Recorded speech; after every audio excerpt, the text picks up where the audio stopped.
coração deles. Mais uma vez, sejam todos bem-vindos à nossa aula. Vamos dar início. Momento de oração. Vou pedir para o Gustavo estar orando pela situação do nosso país. Você vai orar aí na sua casa mesmo, tá? Da nossa nação.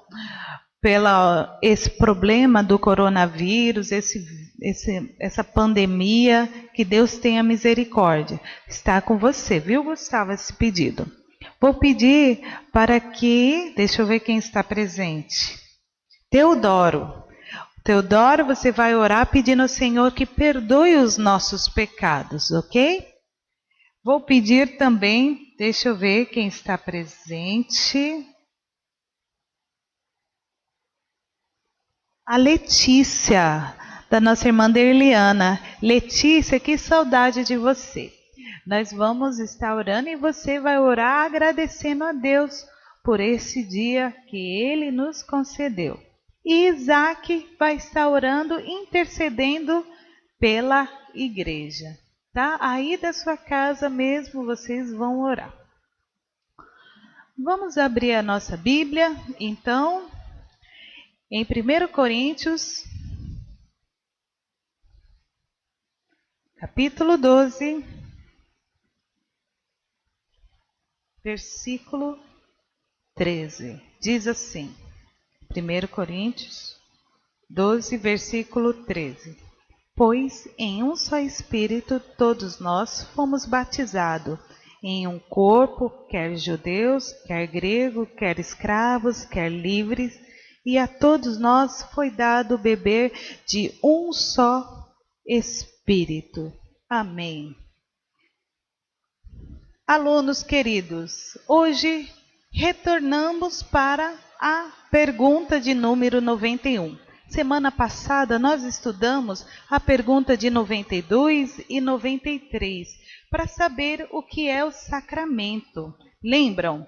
A pergunta de número 92 fala o que é o sacramento. A resposta: um sacramento é uma santa ordenança instituída por Cristo, na qual, por sinais sensíveis, Cristo e as bênçãos do novo pacto são representados, selados e aplicados aos crentes. Então, é uma ordem de Deus, os sacramentos. E o 93 falou sobre quais são os sacramentos do Novo Testamento. Aprendemos que o sacramento do Novo Testamento é o batismo e a Santa Ceia, na qual substitui o do Antigo Testamento. Quem é que lembra? Quais eram os sacramentos ali do Antigo Testamento? Coloque a resposta aqui para mim, e aí eu vou falar para você. E hoje, a nossa pergunta de número 91. Depois que eu aprendi o que é um sacramento, o que os quais eram os sacramentos do Novo Testamento, hoje eu quero ensinar a vocês a pergunta de número 91. Como se tornam os sacramentos meios eficazes para a salvação? Como eles se tornam, esses sacramentos, meios eficazes para a salvação? Vamos todos ler a resposta? Ah, o Renato está também assistindo conosco. Que bom, Renato. Vamos lá. Os sacramentos tornam-se meios eficazes para a salvação, não por alguma virtude que eles ou aqueles que os ministram tenham, mas somente pela bênção de Cristo e pela obra do seu Espírito naquele que, pela fé, os recebem. Vamos novamente repetir. Os sacramentos tornam-se meios eficazes para a salvação, não por alguma virtude que eles ou aqueles que os ministram tenham, mas somente pela bênção de Cristo e pela obra do seu Espírito, naquele que pela fé os recebe. Vamos entender? O que se compreende por meios eficazes para a salvação? O que você quer dizer com isso? De meios eficazes. Eficaz significa capaz, competente. Então, é um meio capaz, competente. Os meios eficazes para a salvação são os decretos de Deus, pelos quais ele executa o fim que ele tem em vista, o de salvar a nossa alma. Hoje nós temos ouvido muito essa palavra, decreto, decreto municipal, decreto do Estado. O que isso quer dizer? Que é uma ordem que vem de onde? Lá de cima para baixo. Veio da prefeitura uma ordem e todos devem cumprir. E esse decreto também é uma ordem. Lá no nosso breve catecismo fala na pergunta de número 7. Se você estiver com ele aí na mão, você pode abrir. Pergunta de número 7 fala o seguinte: o que são decretos de Deus? Os decretos de Deus são o seu eterno propósito, segundo o conselho da sua vontade. Veio da vontade de quem? De Deus. Pelo qual, para a sua própria glória, ele preordenou tudo o que acontece. Então, nada foge do propósito de Deus. Veio do coração de Deus. Todas as ordens. Ele tem um propósito em tudo em nossas vidas. Tudo o que acontece com você, com a sua mãe, com o seu pai, com a sua casa, com a sua família, isso tudo acontece porque Deus permitiu. Porque é uma ordem de Deus para a vida deles. Nada foge do controle de Deus. E tudo isso existe com um único só propósito: glorificar a Deus. Glorificar a Cristo Jesus. Então, tudo o que acontece na sua vida tem um único propósito: glorificar a Deus, glorificar a Cristo Jesus. Entendendo isso, nós vamos continuar. Como eu falei da pergunta de número 7 do nosso breve catecismo, né? O que são os decretos de Deus? São eternos propósitos segundo o conselho da sua vontade, pela qual, para a sua própria glória, ele predestinou tudo o que acontece. 2. Qual é o sentido das palavras não por alguma virtude que eles tenham? Significam apenas que os sacramentos não têm poder em si, conforme expressam as palavras do catecismo. Os sacramentos são simplesmente os meios de graças exteriores e ordinários e não têm eficácia em si para conferir a salvação. Tia, o batismo salva? O batismo em si só não salva ninguém. Ele é apenas um meio de graça. Tia, meu amigo, meu parente, um dia ele foi batizado, né? E ele foi batizado e hoje não está na igreja. O que aconteceu? Nós vamos ver daqui a pouco o que aconteceu. Por que ele foi batizado e não está na igreja? Espera aí que eu já vou responder. Então, o batismo em si só, ele não salva. Olha lá a pergunta de número 85 que eu ensinei vocês. Quem é que sabe pode me responder aqui. A pergunta fala o seguinte: o que Deus exige de nós para que possamos escapar da tua ira e da maldição que incorremos pelo pecado? O que Deus exige de nós para você se livrar da ira e da maldição que incorremos pelo pecado? Deus exige de nós duas coisas. Quem é que lembra? Responde aí para mim. Vou responder. Deus exige de nós a fé em Jesus Cristo e arrependimento para a vida. Aí sim, aí que você tem a salvação. Porque quando Deus dá a fé a você, derrama do seu Espírito em sua vida, você é preenchido pela fé. E aí você passa a crer em Jesus Cristo. E se arrepende dos seus pecados. Agora, o batismo em si, ele não dá salvação para ninguém. Mas eu conheço uma igreja que exige, tia, o batismo para ser salvo. Eu digo a você que estão errados. O que Deus exige de nós é a fé em Jesus Cristo e o arrependimento para a vida. O batismo é apenas um meio de graça. Ah, tia, me responde. E aí, o que acontece com esse meu amigo, né? Que foi um dia batizado e hoje ele não está na igreja mais. Por quê? Olha só, o que diz Calvino? Peguei uma frase dele. A bênção, o que se quer dizer aqui com a bênção de Cristo? A bênção de Cristo é o seu divino poder e vida. Calvino declara: os sacramentos executam sua função só quando acompanhado pelo Espírito. Os sacramentos executam sua função só quando acompanhado pelo Espírito. O mestre interior, cuja energia é a única que penetra o coração, agita as afeições e obtém acesso para o sacramento penetrarem em nossa alma.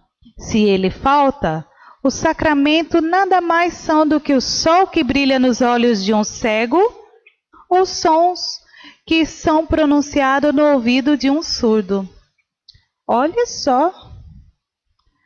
Sacramento sem o Espírito Santo é a mesma coisa que a luz do sol para um cego. Ele não enxerga, não adianta de nada.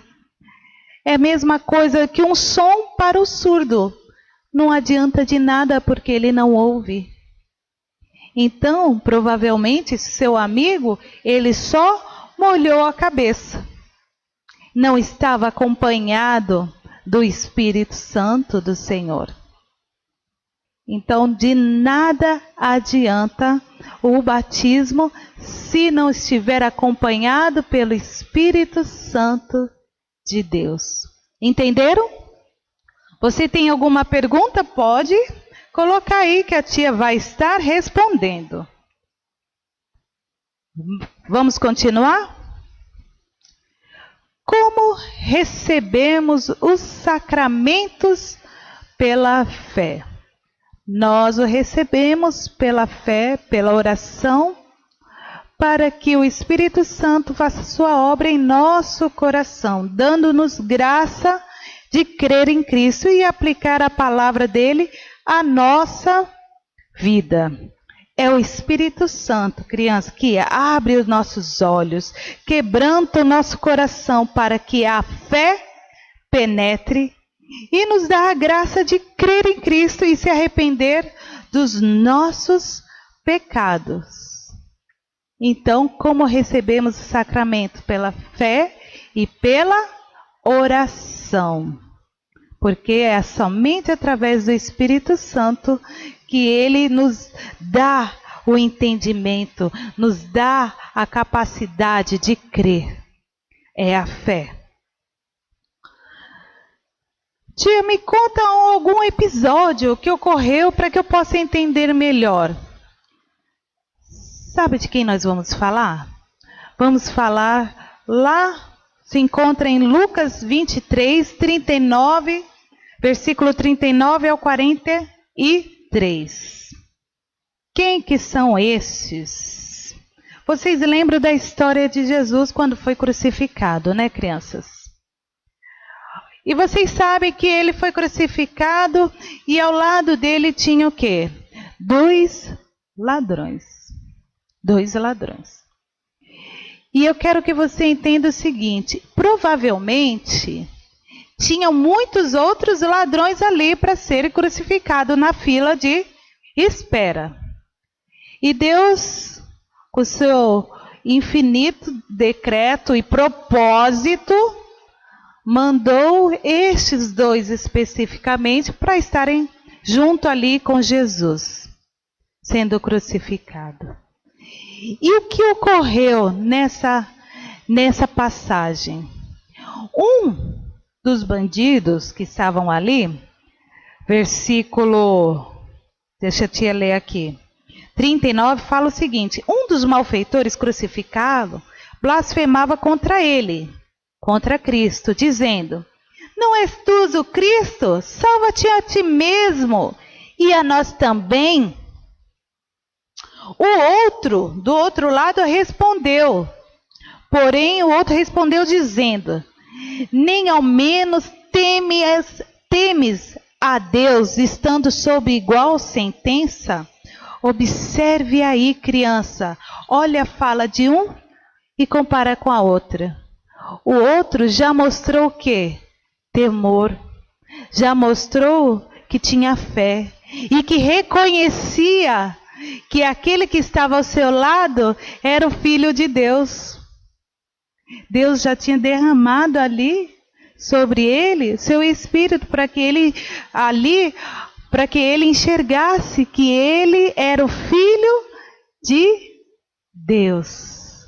Ele era o Filho de Deus e ele com a sua boca mesmo professou: não temes a Deus? Continuando. Nós, na verdade, com justiça, porque recebemos o castigo que nossos atos merecem, mas este nem o mal fez. E acrescentou Jesus. Jesus, lembra-te de mim quando vieres no teu reino. Jesus lhe respondeu: em verdade te digo que hoje estarás comigo no paraíso. Deus quis que este ladrão estivesse ao lado de Jesus para mostrar que ele tinha um propósito de salvá-lo, juntamente ali ao lado de seu filho. Ele tinha um propósito na vida deste ladrão, aos decretos de Deus. Será que se ele não estivesse preso ali, ele seria salvo nesse último instante? Pois é. Mostra também para você que ele não teve tempo de ser batizado. Ele não foi batizado. Mostra ali que o batismo, como nós falamos, não salva ninguém. O batismo é um meio de graça,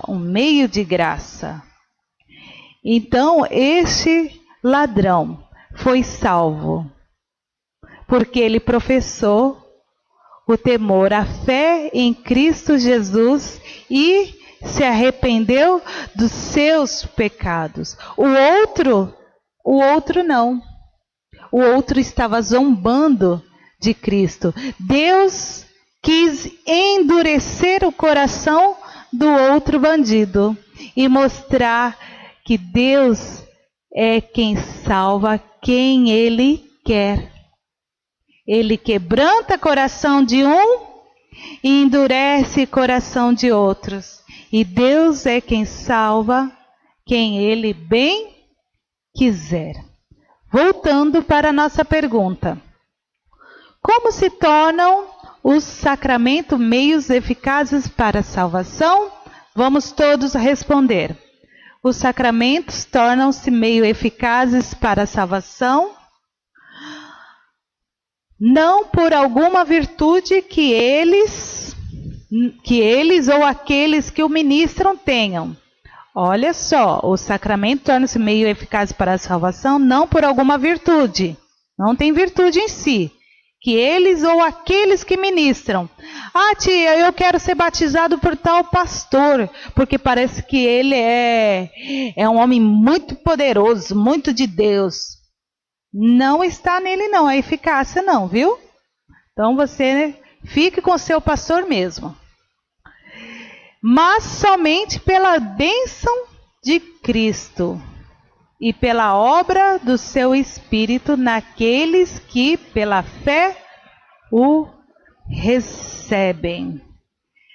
Então, ficamos por aqui para essa aula. Nós encerramos por aqui. Eu espero que todos tenham entendido, que vocês possam, mais uma vez, durante a semana, apertar o reprise dessa aula, para que vocês possam compreender, porque a palavra vai inculcando na mente e no nosso coração. Ai, tia, tem palavras que é tão difícil de entender, mas aí você todo tempo ouvindo, você colocando de novo vídeo, você vai compreendendo.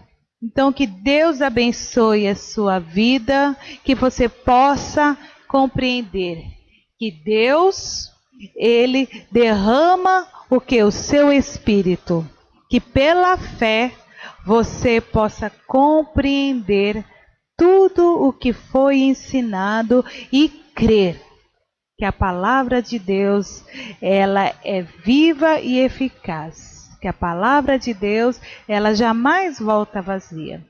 Batismo, ele salva alguém? Não. O bandido, o ladrão da cruz, é um exemplo disso. Ele não foi batizado, mas ele professou que a sua fé em Cristo Jesus ali, naquele momento. Deus queria que aqueles bandidos estivessem ao lado de Cristo, para mostrar que ele salvaria um e mostrar que ele não salvaria o outro. E mostrar a você que ele salva por quê? Pela fé em Cristo Jesus e o arrependimento para a vida. E que o batismo é só apenas um meio de graça, o qual o Senhor derrama sua bênção aos crentes. Aqueles que são batizados quando tem o Espírito Santo. Porque senão será apenas o quê? Um mero ritual. Né? Só um mero ritualismo ali de molhar a cabeça. Deus abençoe a cada criança, a nossa escola dominical e fique ligadinho nas nossas programações. À tarde, às 2h, nós teremos a Rádio Samaúma, o nosso programa Sublime Graça, e às 19h, nosso culto. E outra palavra para vocês, crianças, isso tudo vai passar. Logo, logo estaremos juntos novamente aqui no templo da Igreja de Cacoal. Deus abençoe a todos e muito obrigada a todos que nos acompanharam. Fiquem com Deus.